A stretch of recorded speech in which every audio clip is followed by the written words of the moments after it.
500 పైగా మార్కులు సాధించిన విద్యార్థులకు ప్రతిభా పురస్కారాలు.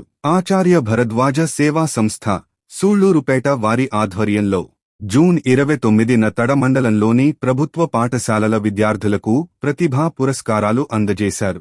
2025-2026 విద్యా సంవత్సరంలో 10వ తరగతిలో 500 పైగా మార్కులు సాధించిన 23 మంది విద్యార్థులకు తడ జిల్లా ప్రజాపరిషత్ బాలికోన్నత పాఠశాలలో నగదు మరియు ప్రశంసాపత్రాలను అందజేశారు. ఈ పురస్కారాలలో తడ మండలంలో 584 మార్కులతో ప్రథమ స్థానంలో నిలిచిన అక్కంపేట ఏపీ మోడల్ స్కూల్ విద్యార్థిని చిరంజీవి ఆవుల మనోహర్ మోనిక వల్లికి 5,116 రూపాయలు. మండలంలో 576 మార్కులతో ద్వితీయ స్థానం సాధించిన తడ జెడ్పీ గర్ల్స్ హైస్కూల్ విద్యార్థిని చిరంజీవి చందనమూడి సిరిన్కు 4,116 రూపాయలు.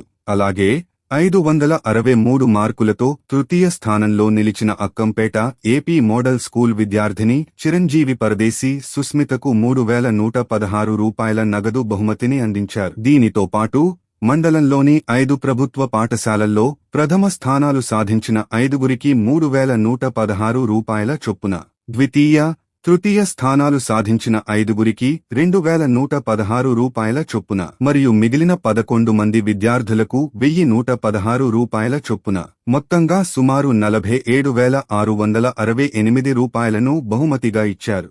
తడ బాలురు మరియు బాలికల పాఠశాలల ప్రధానోపాధ్యాయులు శ్రీ సురేష్ గారు మరియు శ్రీమతి హరిత గారి చేతుల మీదుగా ఈ పురస్కారాలను అందజేశారు. ఈ సందర్భంగా వారు మాట్లాడుతూ, విద్యార్థులకు జ్ఞానం చాలా అవసరమని, అది విద్య ద్వారానే లభిస్తుందని తెలిపారు. జ్ఞానసముపార్జనకు ఆశ, ఆసక్తి, ఆశయం ఉండాలని, అందరూ తోటి వారికి సహాయపడే గుణాన్ని పెంపొందించుకోవాలని పిలుపునిచ్చారు. ఈ కార్యక్రమంలో పాఠశాల ప్రధానోపాధ్యాయులు, ఉపాధ్యాయులు, పిల్లల తల్లిదండ్రులు మరియు ఆచార్య భరద్వాజ సేవా సంస్థ సభ్యులు పాల్గొన్నారు.